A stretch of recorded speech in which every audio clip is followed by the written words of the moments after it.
Magandang gabi sa lahat, lalo na sa masusugid na tagapagbasa ng page na ito.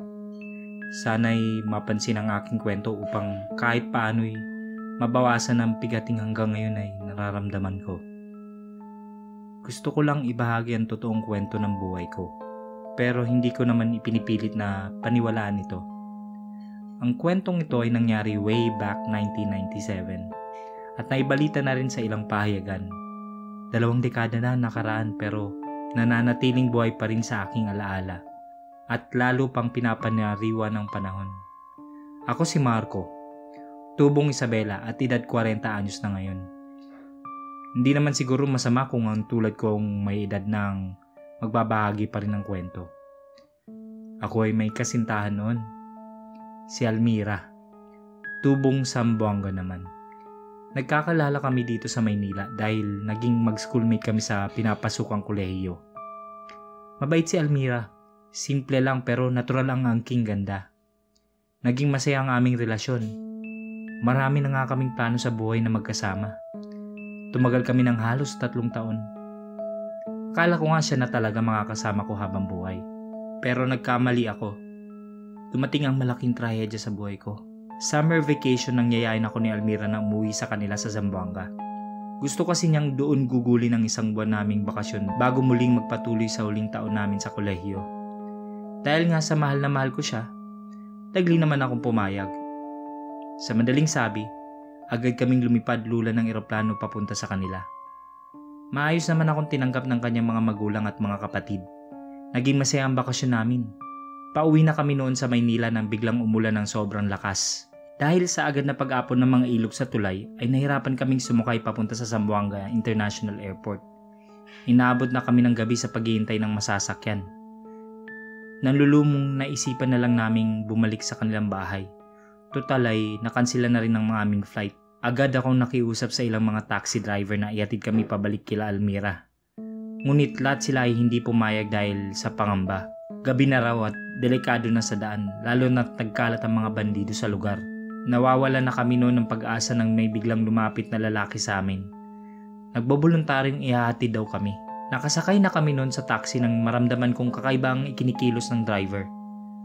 Malikot ang kanyang mga mata at panay ang sulyap niya sa hita ni Almira sa salamin. Agad ko siyang niyakap at pinatungan ng bag ko ang nakalantad na maputing hita niya. Nasa kasukalan at madamong bahagi ng daan kami kung saan walang dumadaang sasakyan at walang kabahayan nang mapansin ni Almira na ibang daan ang aming tinatahak. Kinutuban na ako nun pero hindi ko pinalata at naging alerto sa maaring maganap. Biglang huminto ang taxi. Agad na may sumakay na 2 pang lalaki na may dalang mga armas. Mga bandido!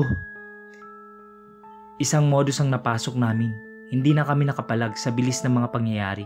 Dinala kami sa isang abandonadong koprahan sa kalagitnaan ng kabukiran. May 2 bandido pang naghihintay. Doon ay itinali ako habang si Almira naman ay inihiga sa isang mahabang mesa at hinubaran ng mga damit. Gagahasain nila ang aking kasintahan. Biglang nagsiklab ang matinding puot sa dibdib ko. Gusto nilang panoorin ko kung paano nila bababuyin ang mahal ko. Ayokong tumingin. Pero sa bawat pikit o pag-iwas ng tingin ko ay sapak at tadyak ang natatanggap ko. Sobrang hapdi sa puso ko bilang isang lalaki at kasintahan ni Almira ang makitang pinipilaan siya ng mga hayok na lalaki habang walang humpay ang paghiyaw niya sa hirap at sakit. Nang matapos at magsawa nga silang lahat kay Almira ay nanghihina na rin ako sa bugbog na tinamo ko.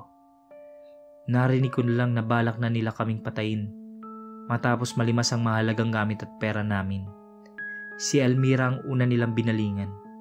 Binaril nila ito sa puson, dibdib at ulo. Halos mabaliw ako sa aking nasaksihan. Gusto ko rin patayin ang mga demonyong lalaki pero alam kong wala naman akong magagawa. At palapit na rin ako sumunod sa kanya sa kamatayan. Pinuhusan ako ng gasolina ng isang lalaki habang yung isa naman ang nagsisindi ng lighter. Susunugin nila ako ng buhay. Pumikit ako, nanalangin sa Panginoon at hinihintay ang kamatayan ko.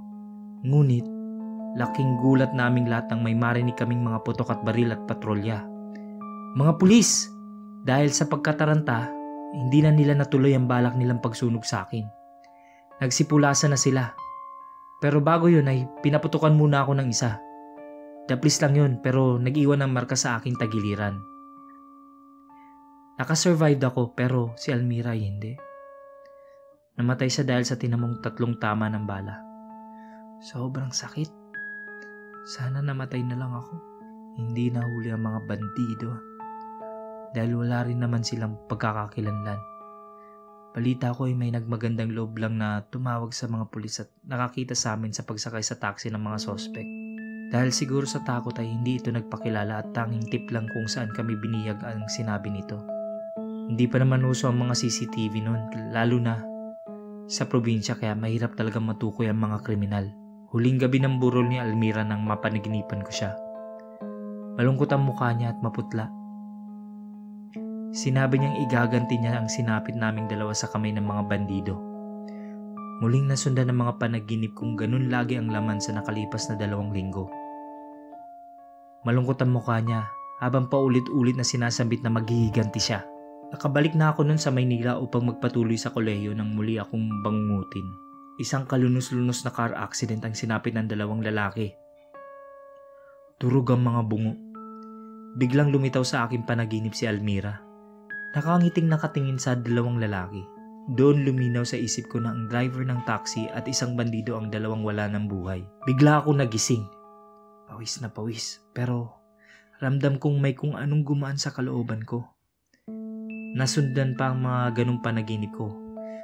May nalunod, may nahulog sa bangin, at ang pinakamalala ay ang lalaking nasunog ng buhay. Ang bandidong nagbuo sa akin ng gasolina. Sa kanilang pagkamatay ay palagi naroon din si Almira. Nakangiting nakatingin lamang. Alam ko, siya ang may gawa ng lahat ng yun. Kasalanan mang maituturing na mag-isip ng masama sa kapwa. Hindi ko maitatangging masaya ako na nakamit ni Almira ang hustisya na inaasam naming lahat. Totoo man ang panaginip ko, hindi, alam ko. Natahimik na ang kanyang kaluluwa. Nag-enjoy po ba kayo? Subscribe, nag-upload po kami ng mahigit sa 3 videos sa loob ng 1 linggo. Salamat!